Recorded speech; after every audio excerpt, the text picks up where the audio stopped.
ئەگەر سەرنج بدەینە گۆران و حاجی قادری کۆیی و سالم دەبینین لەپاڵ ئەوەی کە خوداناسێکی باش بوون نیشتیمان پەروەرێکی چاکیش بووینە. ئایا ئەوە هۆکاری بەنەبریمانەوەی ئەو شاعیرانەیە؟ هەر بەتەنیا نا، بەڵام ئەو ڕێگەی کە لە بڵێن شەرەفخانی بەدلیسیەوە دەست پێکە کە هەز بە کەمی ئەکا وەک کوردێک بۆچی کەس مێژووی کوردان نانووسێتەوە لە کاتێکا فارس و عەرەب و تورک ئەڵێ وەکو بولبول خەریکی پیا هەڵدانن بە میلەت و مەملەکەتی خۆیانە، بەڵام کەسیان باسی ئەم میلەتی کوردە ناکا. بۆیە من بڕیارمدا کە منیش مێژووی کوردەکان بنووسمەوە. ئەم هاندانە شتێکی قوڵی لە پشتەوەی ئەویش کە ئێوێ کوردستانێکی پارچە پارچە یەک خاتەوە لە ناو مێژوویەکی هاوبەشدا. ئەوە زۆر گرنگە لای شەرەفخان.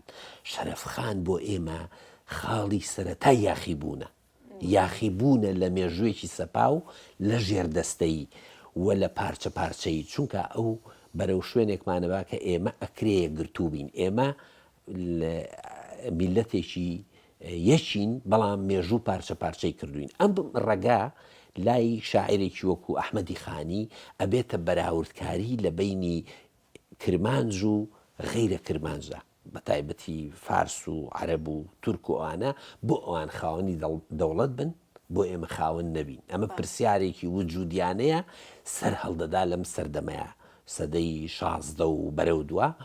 و ئەم خەتە لە بیرکردنەوەی شاعیرانی کورد وێڕای ئەوەی کە هەمویان مەلابوون، بەڵام ئەو خەتە ینی ڕۆحی هەستی نەتەوایەتیە سەر هەڵدەدا و ئەگاتە حاجی قادر لە لووتکەی خۆیدا.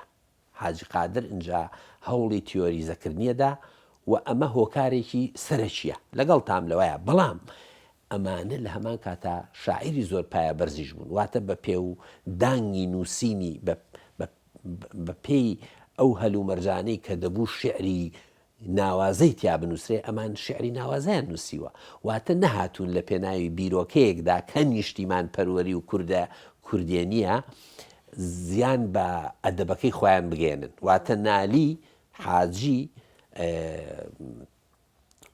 جزیری ئەحمەدی خانی کە دەقیان نووسیوە بە مستەوای دەق لەو دنیاەدا نووسیویانە کە عەرەب نووسوێتی، فارس نووسوێتی، ئینگلیز نووسوێتی، یعنی هیچ کەم و کوڕێکی تریتیان نییە ئەو دەقانەی ئەوان نووسیویانە لە هیچ یعنی تۆ کە دەقی ئەمانە بەراورد دەکەی بە دەقی میلەتانی تر لەو سەردەمەدا، هەمان ئەو پێودانگایی کە هەبووە ئەمانیش پەیڕەویان کردووە و بەو مستەوا بەرزە نووسیویانە. بەڵام ئەم ڕۆحی کوردێنیەش یعنی وەکو مەلۆتکەیەک لە شەرەفخانەوە ئەگا بە جزیری، لە جزیرەوە ئەگا بە ئەحمەدی خانی، ئەگا بە نالی حاجی قادری کۆی، فەقێ قایری هەمەوەند، دوای ئەپەڕێتەوە ئەچێتە منتیقەی سنە و مەهاباد و ئیتر لەوێش کۆمەڵێ داهێنەری گەورە.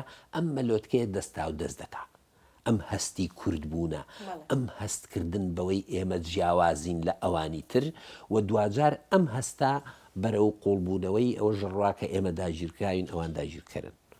و لێرە ئەنجا بڵێن ڕەوتێک سەر هەڵەیە، بەڵام ئەمانە نەمرن چونکە ئەدیبی بەرزن.